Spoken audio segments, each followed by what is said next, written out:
professor of film coming over today to pick up the film table that I got out of a dumpster.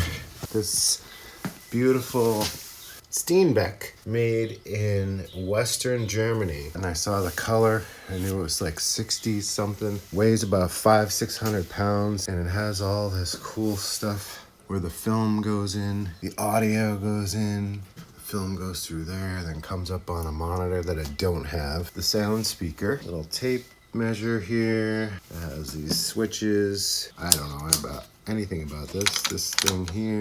Sound late, sound ahead. It's got these buttons here. Be able to adjust the sound and how it syncs to the film.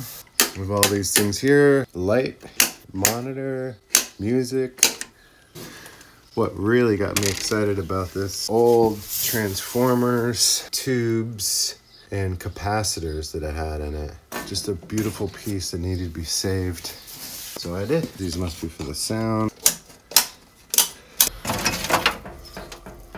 Huge motor in there and a bunch of pulleys. Looks like it could use a new belt. So there's one guy that lives kind of close to here, considering he's the only one left in the world that fixes these. He lives on Cape Cod. So I contacted him about it, and he said, yeah, they're great. They're just not worth anything right now. But this stuff is coming back, just like in music. Tape is coming back. Tube microphones they used to throw out. Now, those same microphones that they were throwing away in other gear, that's tube, is the most expensive, most sought after audio gear in the world. And it was thrown away. How could I possibly let this thing go to waste? I'm so happy someone's gonna be picking it up and appreciating it and putting it back in use. I'm thrilled. I wonder if that's him. It might be. Hi. Right in front here. We'll go right through this gate. So you used to be the one filming, not getting filmed, right? Usually, yeah. I'm so happy that you're taking it. Where did you find this thing? You literally said it's like in the neighborhood, just So, sitting in a dumpster? Yeah, on the very top of the hill, they had an orange dumpster out there. And they were cleaning out the basement, it looked like, and there it was. Well, you're at Land's End. There's not much more street up there either, is there? This is like the very end No, of the... this is it. I mean, you got the bay over here. Boats parked right over there.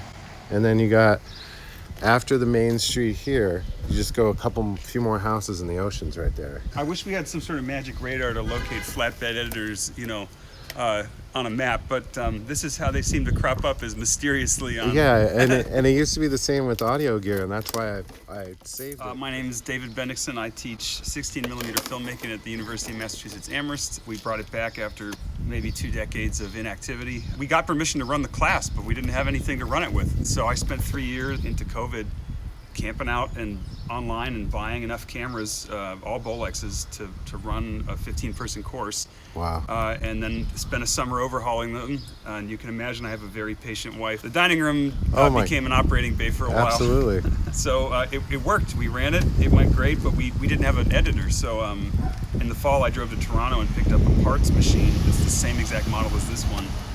So this is an old flatbed. It's not a new Steenbeck. But so we hope that we can cut on film then, because otherwise it was a lot of workaround. You can get a very small little... I've seen the smaller ones, right? They're kind of a chore. Yeah. So this makes it feel like a real endeavor. I'm teaching at Emerson College in Boston too, because that's how you pay the bills. And I was juggling a third. I was driving into Mount Holyoke, but that's a little too much of a juggling act. So in audio, we used to use tape. And now we're going to digital. Everything's on computer. But you're saying film is coming back? Yeah, I've never seen anything like this. It feels like a real moment. Just went to Toronto for this International Film Labs gathering. And by lab, we don't mean like a commercial place, but like artist-run collectives. There were 150 people there from all over the world. The term being used was analog resurgence. It feels like there's this moment and resilience that it's lasted through a very dark time, almost perishing. But yeah, nevertheless, it persists. So I've had more students than ever just really hungry to have their hands on analog media. And they're not even necessarily consciously sure why, but they're really hungry for it. So coming out of COVID, that's it's happening. Now in audio, they have digital software that emulates the sound of tape and distortion Yeah. and noise and all the stuff you wanted to get rid of that everybody hated. Now they want it back. As half an academic and half somebody who has to have my hands on celluloid, I've thought about that conceptually for a long time. What authenticity means and what it is we're looking for in a medium. Yeah, I'm vastly conflicted about things like you can buy lookup tables, these packages, and be like, oh, just buy the look of Ektachrome, and it's like, you can do that. Yeah. To me, that's like saying, I bought the taste of a peanut butter and jelly sandwich. Did you toast it? What kind of jelly? And it's like, well, no, it's just PB&J. And so, yeah, I don't like that. It feels like, I also don't like the idea that you can just buy everything. It's like, the gear is totally secondary.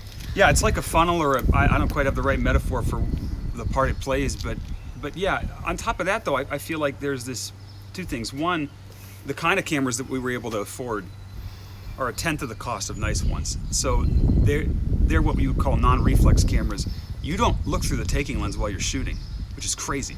But the majority of Hollywood movies in the 20th century were shot that way, on these huge old Mitchells with a rack over focusing system.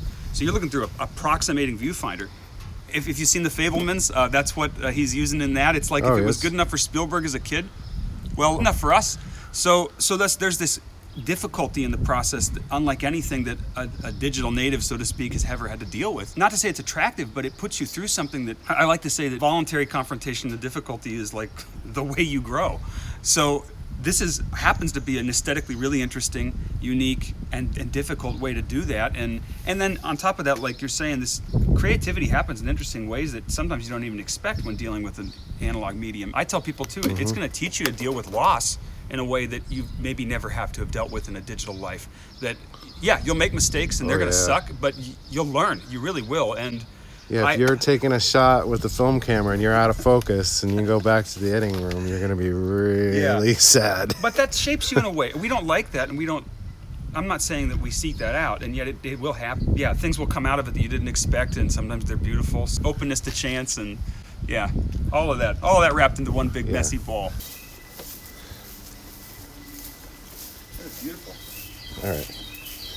All right, so... This is vacation land. This is a beautiful house. Thank you. Are these just gigantic?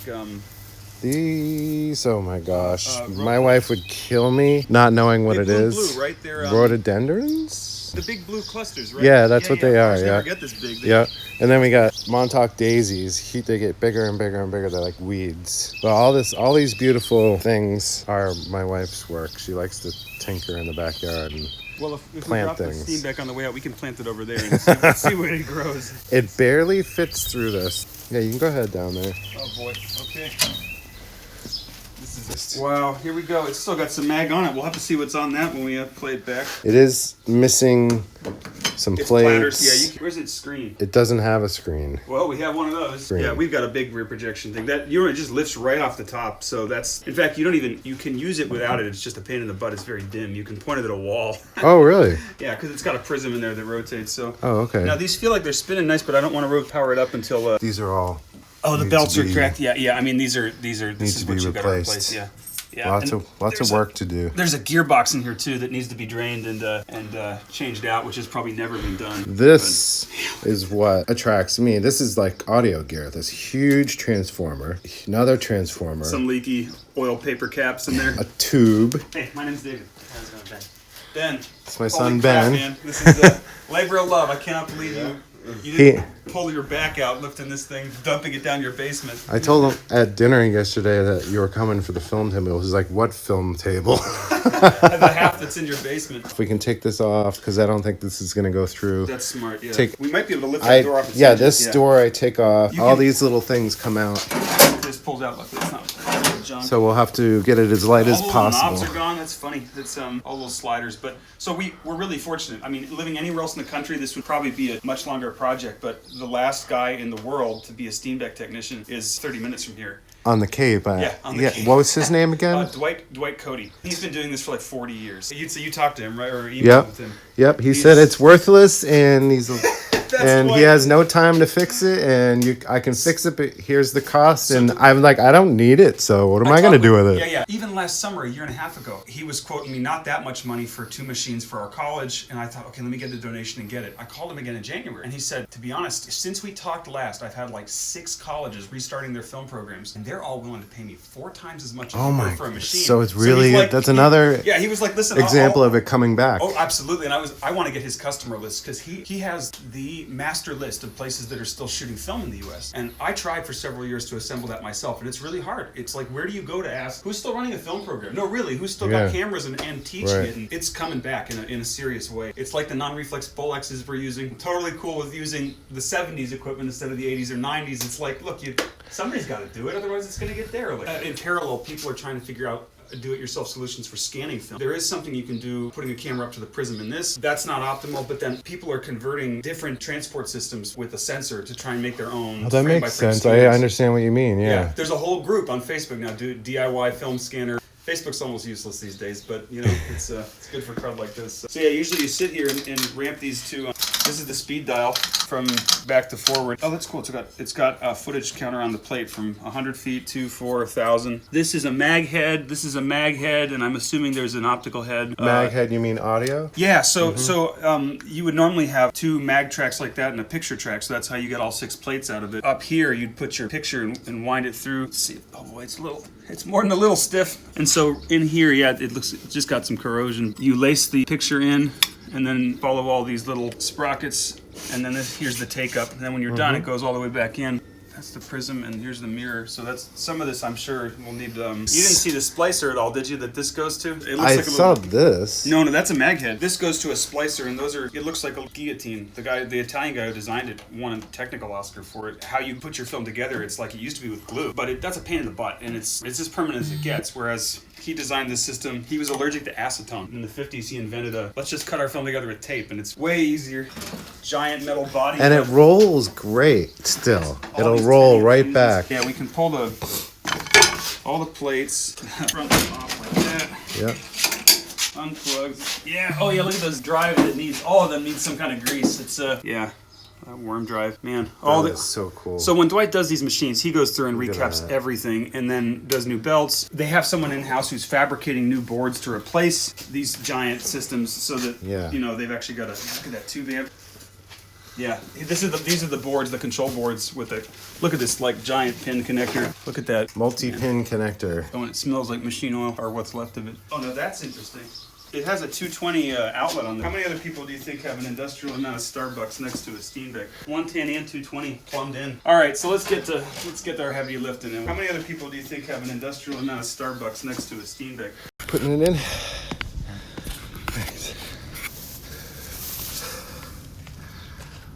Beautiful.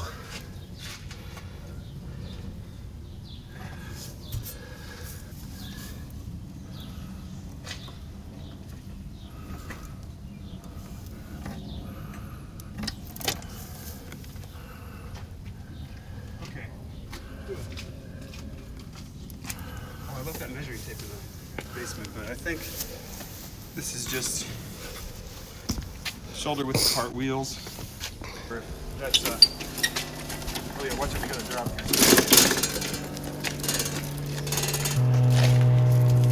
Okay, are we good? Look at that. Just watch the legs. Make sure we don't you're gonna pick it go up. off kilter. Yeah, make sure you get on the lip. Okay. Watch the legs. I'm gonna go up into the car with it. Yep. I'm good. I'm solid. I'm confident. Feels left leg. Good. Yeah, watch my legs. Watch it on the feet coming in. Make sure they hit the ramp. Okay. Nice. Done. Wow, that was... All right, just close the back and all the... Not bad. I'm going to get out of here. I'll open the door for you. We got it.